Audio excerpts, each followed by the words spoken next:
안녕하세요. 전산회계 1급 제68회 기출문제 실기편 보겠습니다. 회사 이름은 주식회사 미래전자이고요.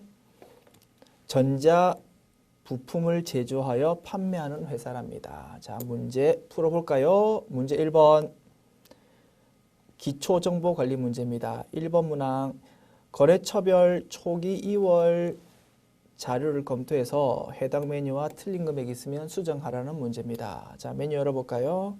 거래처별 초기 2월 메뉴입니다. 자, 보통예금. 이 회사는 보통예금에 대해서도 계좌별로, 은행 계좌별로 거래처를 관리하는 모양이다. 그죠? 오케이. 자, 보통예금에 대해서 거래처별로 관리하는데 금액이 혹시 틀린 게 있으면 고치자 이겁니다. 하나은행 400만 원, 국민은행 300만 원, 요거 좀 고쳐야 되겠네. 신한은행 520만 원, 요것도 고쳐야 되겠다. 고칠까요? 국민은행을 300만 원으로 고치고 신한은행을 520만 원으로 고치고 그래서 각 거래처별 금액의 합계는 1, 2, 200, 000이어야 되고 따라서 차액은 0이어야 된다. 자, 확인했고요. 자, 정기예금도 거래처별로 관리하는 모양이다. 정기예금. 자, 이렇게 금액이 있는데 이것도 맞춰봅시다. 우리은행 350만 원. 요거는 맞고. OK저축은행 500만 원으로 고쳐야 되겠네. 그리고 푸른 저축은행 거 추가로 입력해야 되겠습니다. 커서 여기 두고 F2키 눌러서 푸른 저축은행 불러오고 금액 190만 원 적어주자. 그리고 이렇게 적으면 합계는 10400000이 되고 따라서 차액은 0이 되어야 된다. 됐습니다. 자, 해당 메뉴 다 드시면 되겠고요. 2번 문항 넘어갑시다. 영업부 직원들에게 휴대폰 사용에 따른 보조금을 지급하기로 했대요. 통신비 계정에 다음의 조교를 등록하시오. 자, 영업부 직원과 관련된 거니까 통신비 계정 과목이 800번대 코드이어야 되겠네요. 판매비와 관리비에 해당하는 요 통신비 계정을 찾아서 해당되는 내용을 입력하면 되겠다. 계정 과목 및 조교 등록 메뉴 열어서요. 판매비와 관리비 요 계정 체계를 사용하면 조금 더 편할 수 있겠네. 판매비와 관리비를 클릭하면 오른쪽에 판매비와 관리비 계정 과목들이 쭉 나오는데 이 중에서 통신비 814번을 찾으면 되겠습니다. 여기서 현금 적요 5번입니다. 좀 말이 기니까 이렇게 좌우로 보면서 입력할게요. 현금 적요 5번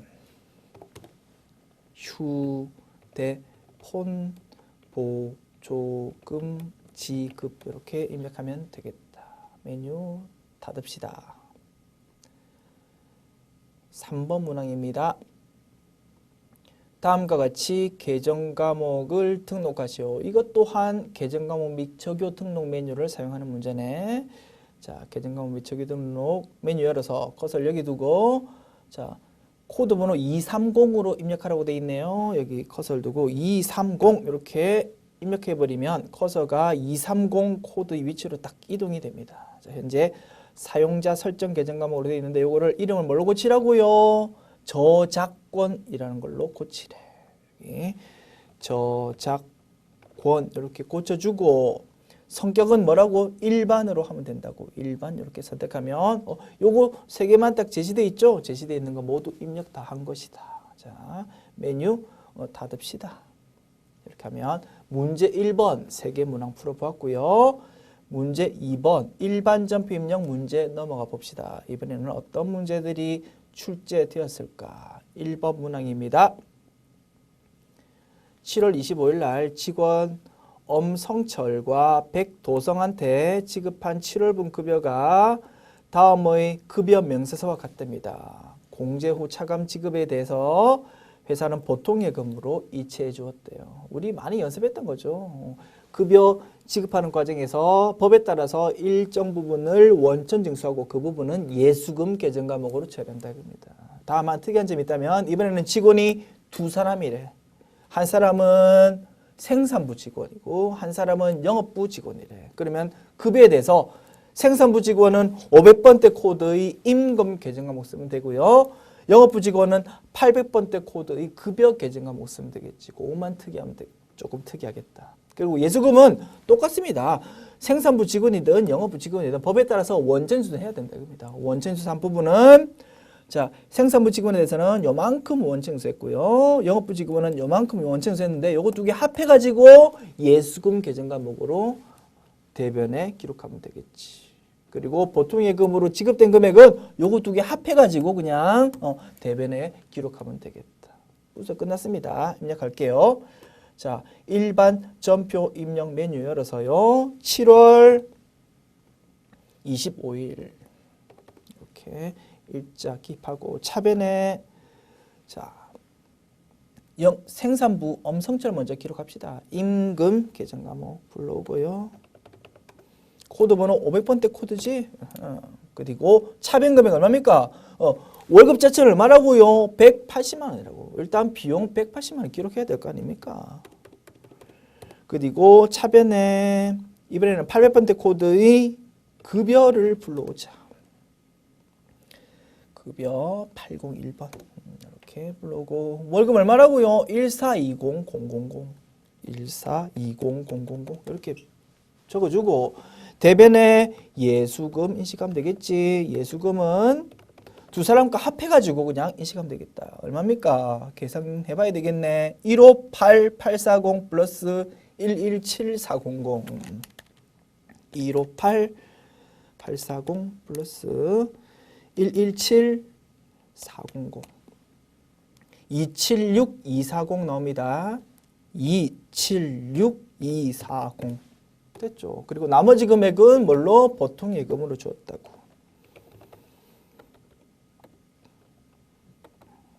보통 예금 이렇게 하고 금액은 자동으로 계산돼서 입력되죠. 이렇게 하면 차변 대변 입력 완료.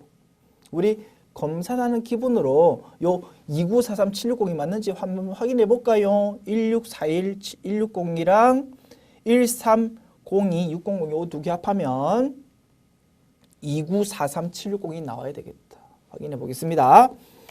1641160 플러스 1302600 하면 2943760 나온다.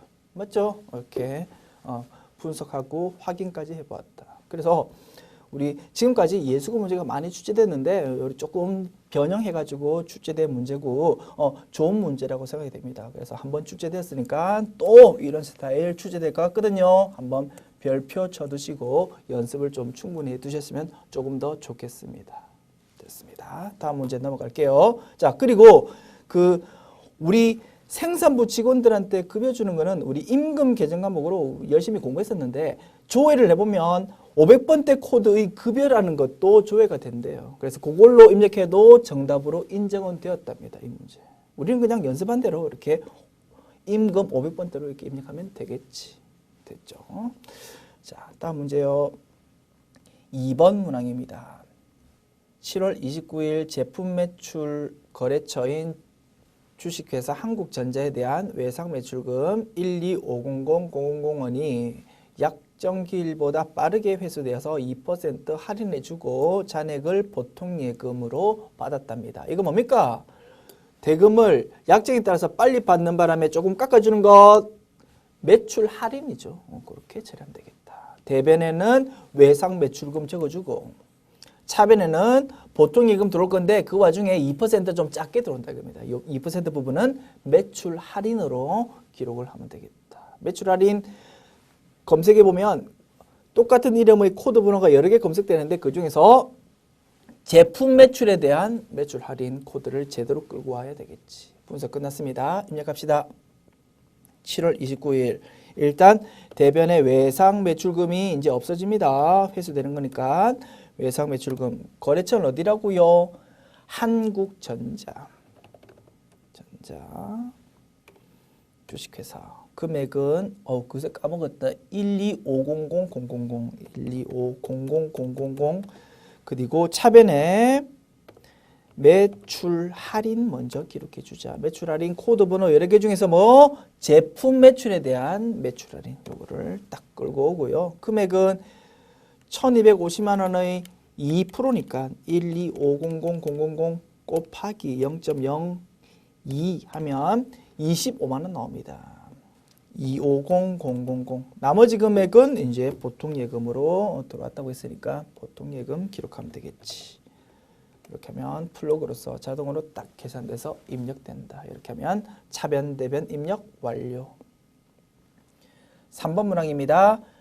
8월 20일 전년도에 주식회사 금산이 파산하여 외상매출금 600만 원이 회수 불가능한 것을 뒤늦게 올해 확인했답니다. 그 금액이 중요하지 않아서 전기분 재무제표는 수정하지 않고 당기손익에 반영한답니다. 자, 외상매출금을 상대방 회사가 파산해가지고 못 받게 됐다 이겁니다. 이거 뭡니까? 대손 확정분기지 뭐. 외상매출금을 일단 대변에 적어서 없애주고 차변에는 대손 충당금 있으면 먼저 기록하고 부족하면 대손 상각비로 기록하면 된다. 그런데 이게 언제 사건이라고요? 작년 사건이라고. 그러면 작년도에 이렇게 회계 처리했었어야 돼. 그런데 이거를 깜빡 잊었다가 올해 와서야 상대방 회사가 파산돼 가지고 우리가 돈 못 받는다는 것을 확인했었다 이겁니다. 원칙은 어떻게 합니까? 작년도 재무제표를 수정해야 되는 거지. 작년도 전표를 다시 입력하는 것이 원칙이다. 그런데 금액이 중요하지 않다면 올해 그냥 비용으로 처리할 수도 있대요. 이런 거에 오류 수정이라고 부르는 건데요. 이런 오류 수정에 대해서는 전산 세무 2급에서 학습하게 됩니다. 그래서 이 3번 문항은 이번에 채점할 때 모두 정답으로 처리되었습니다. 전산 세무 2급에서 배우는 내용이다. 됐죠? 그래서 신경 안 쓸 수도 되겠고 굳이 이 문항에 대해서 붕괴를 표현한다면 이렇게 된답니다. 구경 한번 해보십시오. 몰라도 되는 겁니다. 전산 세무 2급에서 학습하게 된다. 자, 입력해 볼게요. 제가 8월 20일 날. 자, 일단 외상 매출금 어디서 쓸 거 아닙니까? 그래서 대변에 외상 매출금 기록하고 똑같습니다. 거래처는 주식회사 금산이래. 자, 금액 600만 원, 그죠? 600000 그리고 차변에 대손 충당금, 대손 상업비 이렇게 하는 게 원칙이지만 그거는 작년 일이고 올해 입장에서는 그냥 올해 비용으로 처리한대요. 그때 쓰는 계정 과목 이름이 전기, 오류, 수정, 손실, 비용이니까 손실 계정 과목 쓰겠죠. 그리고 그거는 영업 외 비용 계정 과목이래. 그래서 요 962번 코드를 쓴답니다. 구경해 보시면 충분하다 그걸로. 전산 세무 2급에서 배우는 내용. 자, 4번 문항 넘어갑시다.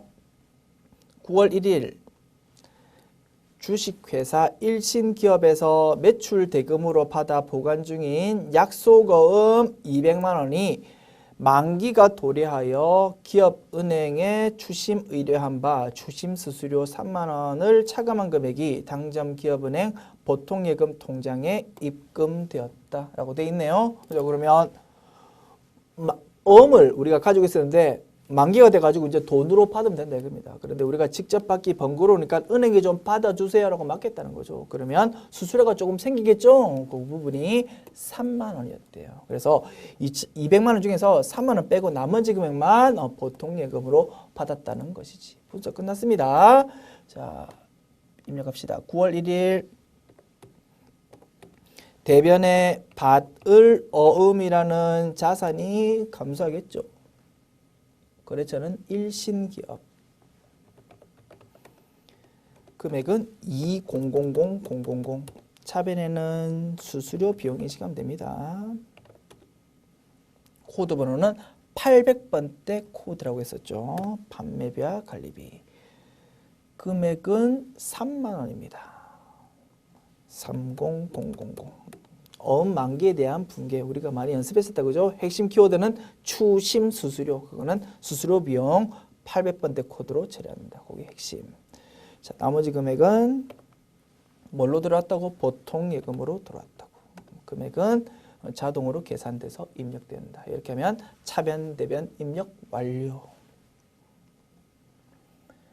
5번 문항 보겠습니다. 9월 8일 거래처인 주식회사 대박물류에 대한 외상 매출금 현재 잔액 전액을 대여금 9개월 만기 이걸로 전환하기로 했답니다. 그러면 현재 9월 8일 현재 잔액이 얼마 있는지를 조회해 봐야 되겠죠. 거래처에 대한 금액이니까 거래처 원장 메뉴를 사용하는 것이 좋겠네요.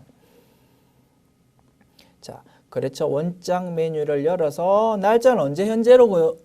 9월 8일 현재라고. 그러면 1월부터 9월 8일 이렇게 조회하면 되겠네. 계정 과목은 외상 매출금 계정 과목. F2키 눌러서 외상 매출금 이렇게 조회하고 거래처는 어디에 대한 거?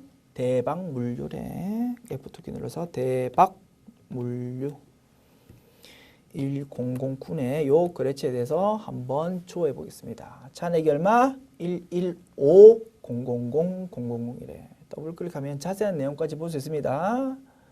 아하, 이 대박물류에 대해서 8월 10일 날 물건을 외상으로 판 모양이네. 그래서 외상 매출금 11500000원이 차변 쪽에 딱 인식이 되었다. 됐습니까? 요거를 대변으로 적어주고 차변을 뭘로? 단기 대여금으로 이렇게 적어주면 되겠다. 분석 끝났죠? 9월 8일. 자, 대변의 외상 매자 9월 8일입니다. 자, 날짜를 먼저 입력하자. 9월 8일. 대변의 외상 매출금 대박 물류에 대한 거 115. 그새 또 까먹었죠? 자, 얼마? 11500000 11500000 차변에 요거를 단기 대여금으로 거래처는 대박물류지 이렇게 바꾸어 주면 되겠다.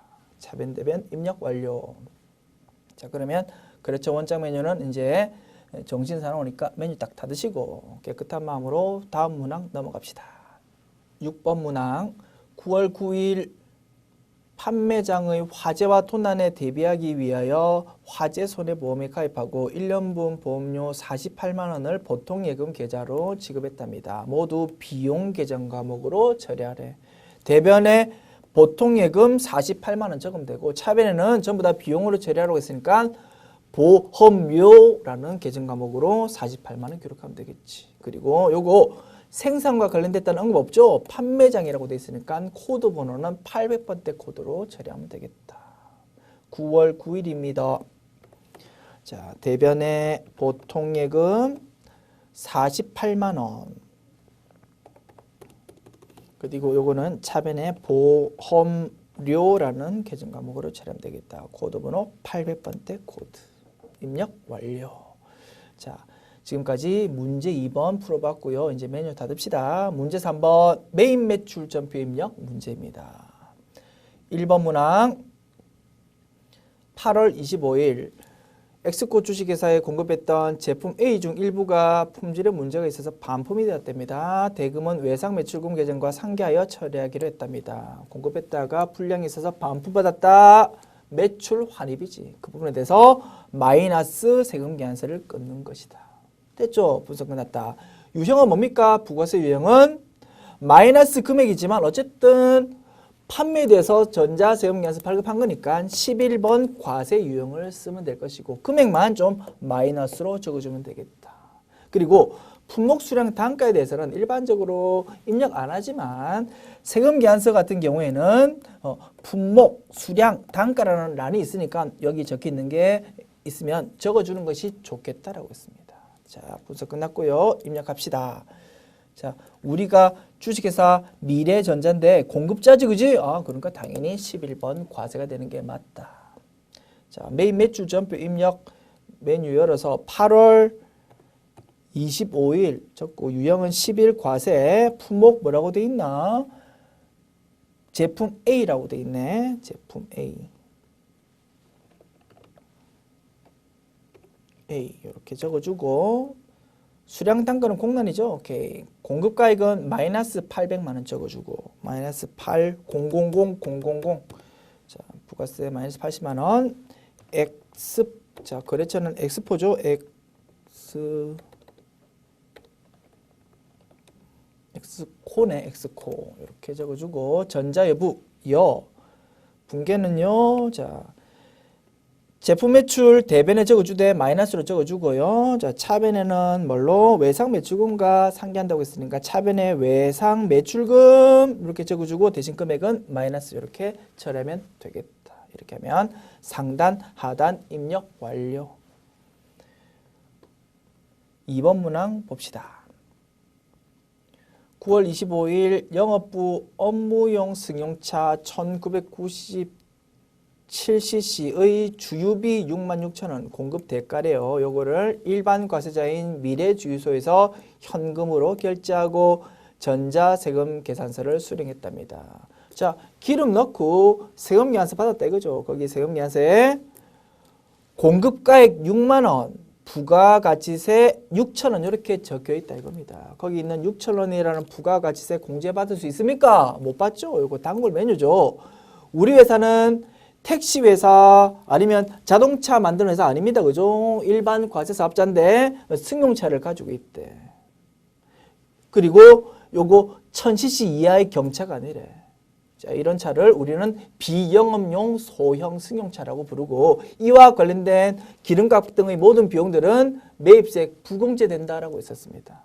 됐죠? 그래서 부가가치세가 적혀있는 세금계산서 받았더라도 거기 있는 부가가치세 공제받지 못한다. 따라서 부가세 유형은 54 불공이 될 것이고 불공제 사유는 비영업용 소형 승용차 이렇게 선택하면 되겠다. 그럼 분계는 대변에 현금 66,000원 적고 차변에는 부가세 대금 인식 없이 66,000원 전체를 다 차량 유지비 계정 과목으로 처리하면 되겠다. 차량 유지비 계정 과목은 코드 번호 이제 선택해야 되겠죠. 영업부 관련 차니까 800번대 코드로 선택하면 되겠다. 분석 끝났죠? 입력합시다.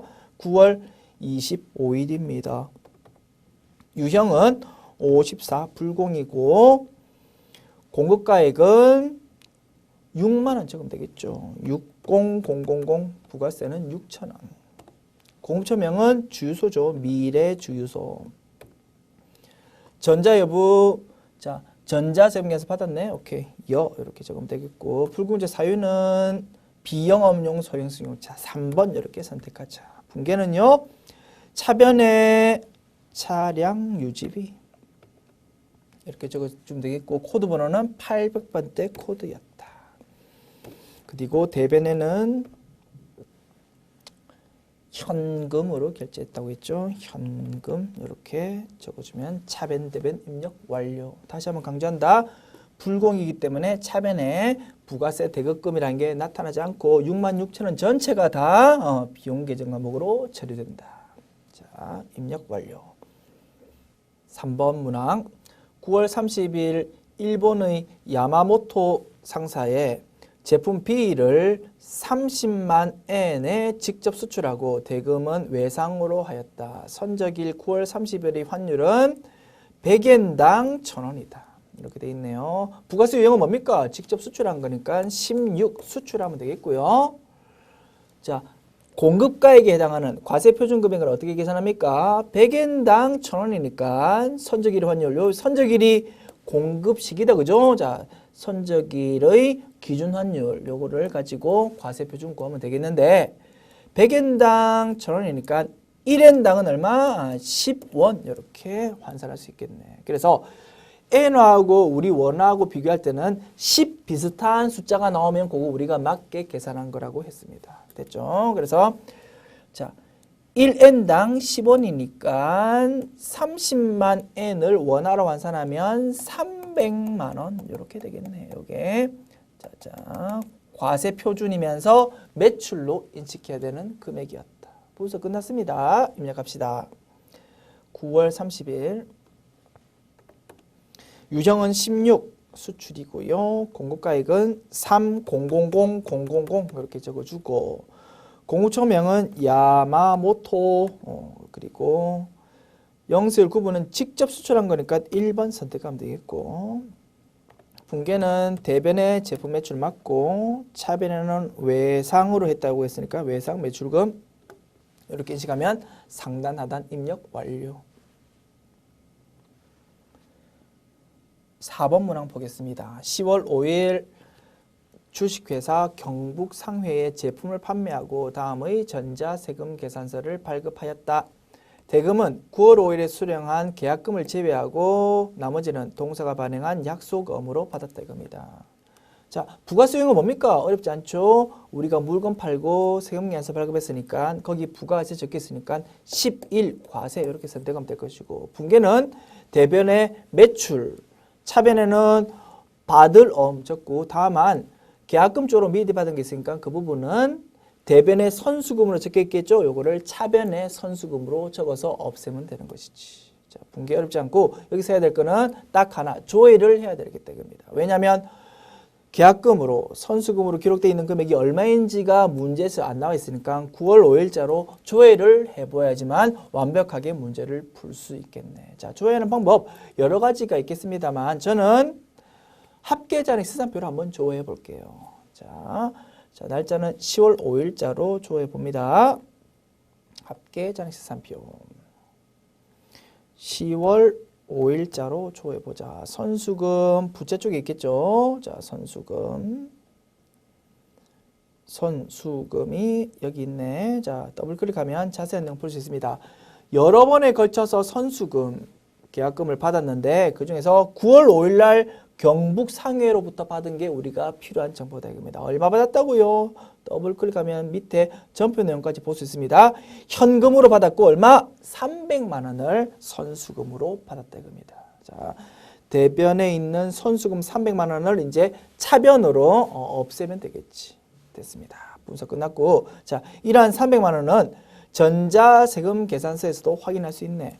토탈 받을 금액이 3,300만 원인데 공급가액 3천만 원, 부가가세 300만 원, 그죠? 자, 그런데 그 중에서 300만 원은 현금으로 받았다. 요거를 우리는 계약금으로 받았다 이겁니다. 그리고 나머지는 어음으로 받는 됩니다. 이렇게 우리가 조금 전에 조회했던 내용을 전자세금 계산서에서도 확인을 할 수 있네. 자, 분석 끝났으니까 입력할게요.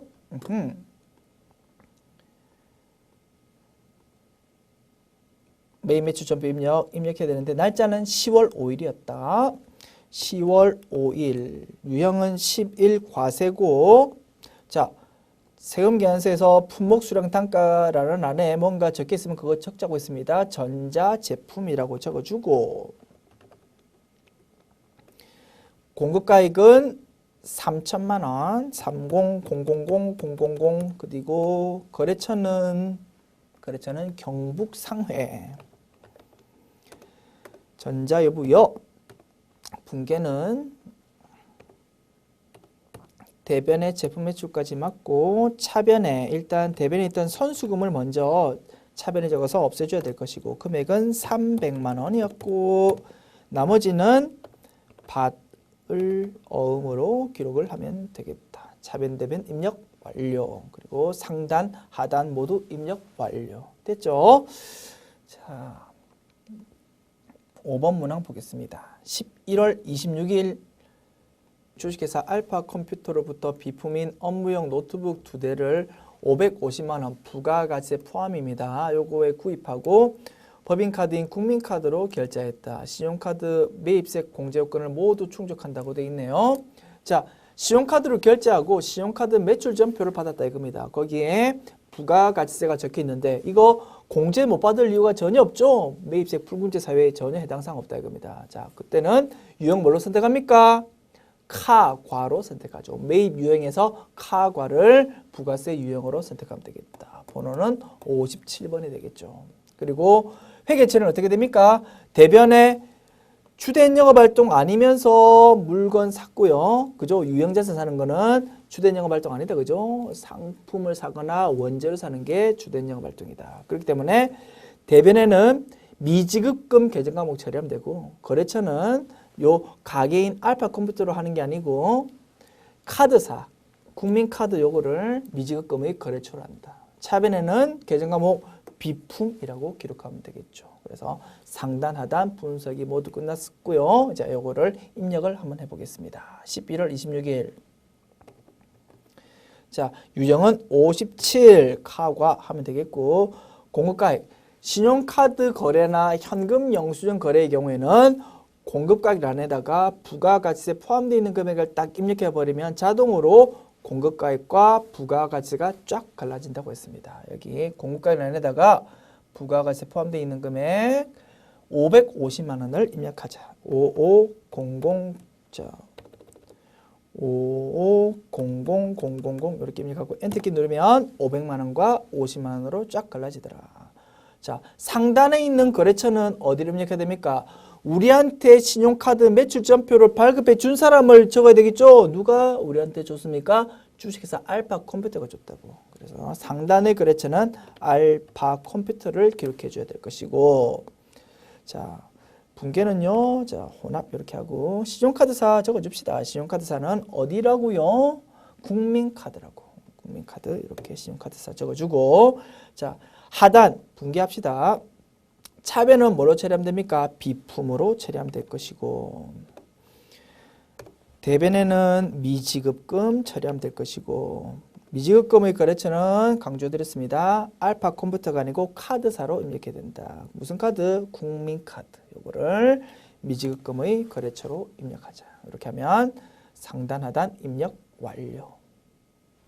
자, 6번 문항 넘어가 보겠습니다. 11월 28일 생산부서 직원용으로 사용하기 위하여 호반 상사에서 생수를 50만 원 부가가세 별도 요걸로 구입하였다. 대금은 현금으로 결제했고요. 현금 영수증을 교부받았다. 우리가 현금 영수증을 받았는데 거기 부가가치세 적겠습니다. 요거 공제 받습니까? 못 받습니까? 이번 거래를 보니까 매입세 부분제 사유가 전혀 해당 사항 없죠. 따라서 매입세 공제 받을 수 있다. 따라서 부가세 유형은 매입 중에서 현과 61번을 선택하면 되겠네. 하단의 회계처리는 어떻게 됩니까? 대변에 현금 이렇게 적어주면 될 것이고, 차변에는 비용 계정 과목 쓰면 되겠죠. 직원 마시는 생수니까 소모품 비 계정 과목 쓰면 될 것이고, 코드 번호는 생산과 관련된 부분이니까 500번대 코드 쓰면 되겠다. 분석 끝났습니다. 입력합시다. 11월 28일 부가세 유형은 매입 중에서 현과 61 이렇게 선택하고요. 현금 영수증 거래도 공급가액란에다가 부가가세 포함되어 있는 금액을 적어주면 자동으로 공급가액과 부가가세가 쫙 쪼개집니다. 자, 부가가세 별도가 50만 원이니까 여기는 55만 원을 적어주면 되겠죠. 550000 이렇게 해가지고 엔터키 탁 치면 50만 원과 5만 원으로 쫙 갈라지더라. 공급처는 어디입니까? 호반 상사. 자, 분계는요, 차변에 소모품비 코드번호는 500번대 코드 이걸로 선택하면 될 것이고, 대변에는 현금 이렇게 입력하면 상단 하단 입력 완료. 참고로 우리 모범 정답을 보면요, 자, 직원이 마시는 차나 음료수나 뭐 과자 같은 거, 간식 같은 거는 우리 교재에서는 소모품비라는 계정 과목으로 정했었죠. 그런데 실무에서 보면 이거에 대해서 복리후생비라는 걸로 처리하는 회사도 되게 많답니다. 따라서 이번 문제에 대해서 차변에 복리후생비 계정 과목으로 처리한 것도 정답으로 인정되는데, 다만 그렇게 하더라도 코드 번호는 반드시 500번대 코드를 써야 된다, 그죠? 그리고 기억나십니까? 소모품을 구입할 때 소모품비라는 비용 계정 과목 써도 됩니다만 자산 계정 과목인 소모품이라는 걸로 써도 된다고 했죠. 그래서 이 문제에 대해서 소모품이라는 자산 계정 과목으로 차변에 기록한 것도 정답으로 인정이 된답니다. 됐습니다. 자, 우리는 뭐 배운 대로 500번대 코드 소모품비로 이렇게 딱 쓰면 그게 제일 깔끔하겠지 뭐. 됐습니다. 분석 끝났고요. 문제 3번까지 풀어봤고 메뉴 닫읍시다. 문제 4번 이제 오리 수정 문제 풀어볼게요. 1번 문항 8월 5일 현금으로 지급한 수도 광열비 48만 원을 전액 판매 관리비로 회계 처리했는데 이는 제품 제조 공장에서 발생한 수도 요금 28만 원하고 전력비 20만 원으로 확인이 되었답니다. 그러면 차변에 수도 광열비로 되어 있는 거를 800번대 코드겠죠. 요거를 500번대 코드인 가스 수도비, 그 다음에 전력비로 고치면 되겠네. 자, 8월 5일자 일반 전표 입력 메뉴를 열어봅시다.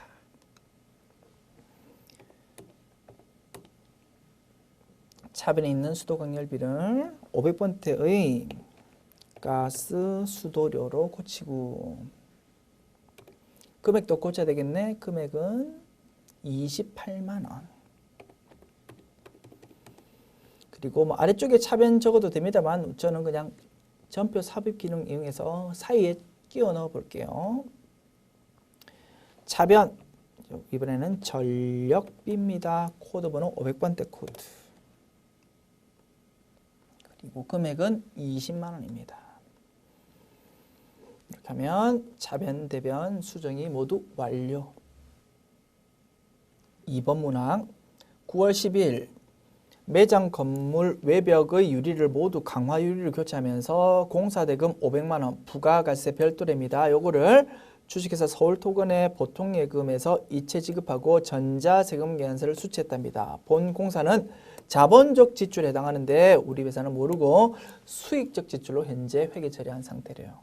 자, 요거 하단에 있는 계정 과목을 이제 고쳐야 되겠다, 그죠? 자, 일단 메뉴는 부가가치세가 관련이 있는 거래니까 일반 전표 입력 메뉴가 아니고 메인 매출 전표 입력을 검색해 봐야 되겠네. 매출 전표 입력 메뉴 열어서요. 날짜는 며칠입니까? 9월 10일입니다. 9월 10일 이렇게 검색해 보자. 상단은 지금 틀릴 게 없죠. 상단은 건드릴 게 없고 하단에 대해서 회계 처리 계정 과목 요구를 수정하면 되겠다. 자, 차변에 현재 수선비라는 비용 계정 과목으로 처리되어 있는데 알고 봤더니 이게 비용으로 처리할 게 아니고 자본적 지출이니까 자산 계정 과목으로 처리해야 됐을 것이다 이겁니다. 자, 그래서 차변에 있는 수선비를 뭘로? 자산 계정 과목인 건물 계정 과목으로 고치면 되겠다. 차변 계정 과목 수정했고요. 자, 나머지는 건드릴 거 없더라. 이렇게 하면 수정 완료. 자, 그러면 지금까지 문제 4번 풀어보았고요. 자, 메뉴 닫읍시다. 메뉴 닫고 문제 5번 결산 문제로 넘어가 볼게요. 1번 문항입니다. 전기말 항생은행으로부터 차입한 장기 차입금 중에서 5천만 원은 2017년도 3월 20일 날 만기가 도래되고 회사는 이를 상환할 계획이랍니다. 장기 차입금으로 현재 기록되어 있지만 그중에 5천만 원이 내년으로 즉 올해 결산일인 2016년도 12월 31일 기준으로 봤을 때 1년 이내로 이제 만기가 도래하게 되었으니까 이 부분에 대해서는 장기 차입금이 아니고 유동성 장기 부채라는 계정 과목으로 이제 이름을 바꿔야 되겠다 이겁니다. 됐죠? 그거에 대해서 전표를 입력해 보자. 수동 결산이다, 그죠? 일반 전표 입력 메뉴를 열어서 12월 31일 일자를 기록하고 차변에 장기 차입금이라는 걸 좀 없애주고 부채의 감소를 차변에 기록한다. 거래처는 항생은행 금액은 5천만 원. 이거를 대변에 이름을 바꿔준다. 유동성 장기 부채로. 거래처는 항생은행이고 금액은 5천만 원. 이렇게 하면 차변 대변 입력 완료. 2번 문항입니다.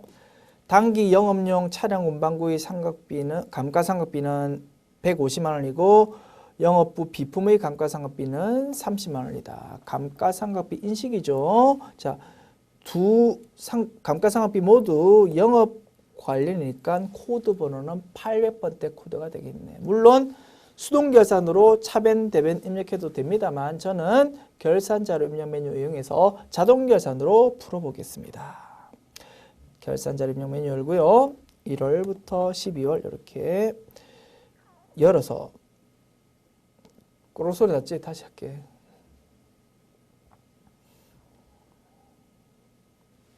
(2번) 문항 볼게요. 문제 5의 양갈로 2번입니다. 2번 문항 보겠습니다. 단기 영업용 차량 운반구의 감가상각비는 150만 원이고 영업부 비품의 감가상각비는 30만 원이다. 감가상각비 문제죠. 수동결산으로 입력해도 됩니다만 저는 결산자료 입력 매뉴얼 사용해서 자동결산으로 풀어보겠습니다. 자, 결산자료 입력 메뉴 열고 1월부터 12월 이렇게 입력하고, 자, 두 가지 감가상각비 모두 영업부 관리니까 코드 부록 800번대가 되겠죠. 판매비와 관리비 쪽에서 입력하면 되겠다. 판매비와 관리비에서 감가상각비 여기다가 입력을 하자. 150만 원은 촬영 운반구에 대한 거네. 여기다가 1500000 입력하고, 30만 원은 비품에 대한 거네. 여기다가 300000 이렇게 입력하고 전표 추가를 클릭하면 되겠다. 자, 3번 문항입니다. 결산일 현재 재고자산의 기말 재고액이 제시되어 있네. 단골 메뉴죠. 이것 또한 결산 자료 입력 메뉴에다가 입력을 하면 되겠지. 자, 원재료 기말 재고 금액은 350만 원이랍니다. 3500000. 제공품은 700만 원이랍니다. 제공품은 7000000. 제품 기말 재고는 1550000이랍니다.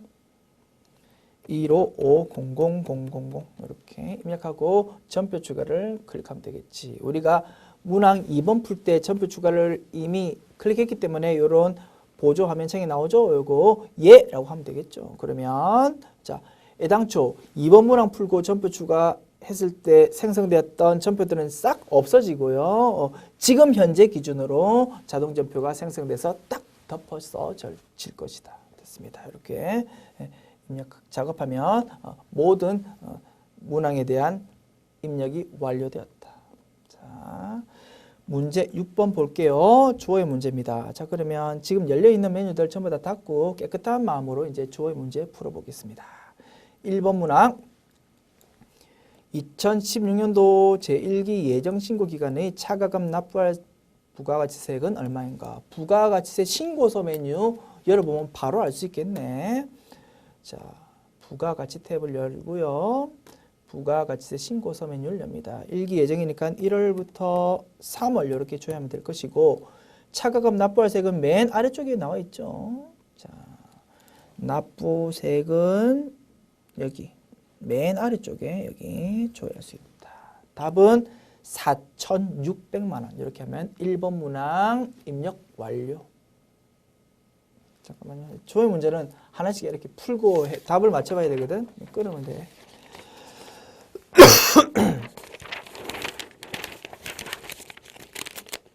4,600만 원. 자, 사인 주세요. 자, 메뉴 닫으시고 2번 문항 풀어볼까요?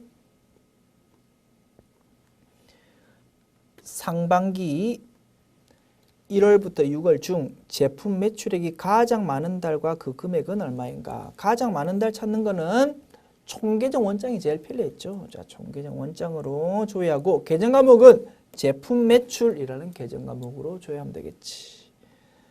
총계정 원장 메뉴 열고 1월부터 6월 계정 과목은 제품 매출 404 이렇게 조회하고, 제품 매출 어디 기록됩니까? 대변에 기록되겠죠. 대변에 적혀있는 제품 매출이 가장 큰 달과 그 금액을 찾아보자. 어느 달이 제일 큽니까? 1월 달이 월등하게 크네. 1월 이렇게 답을 쓰고 그 금액은 72900000 이렇게 답을 쓰면 되겠죠.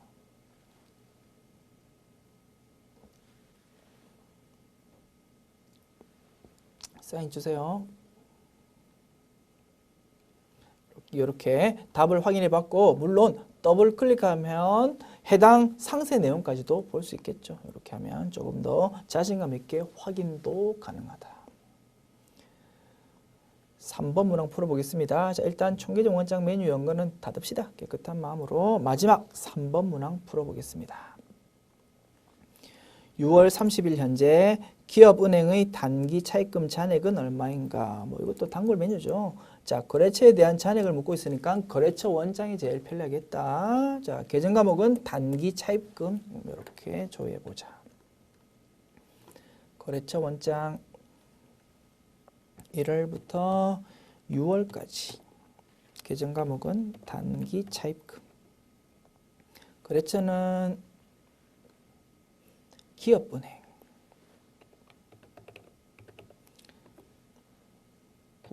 98007 이렇게 조회해 보자. 그러면 잔액 여기 나와 있습니다. 잔액 얼마요? 7,800만 원. 요거를 3번 문항의 정답으로 입력하면 되겠다.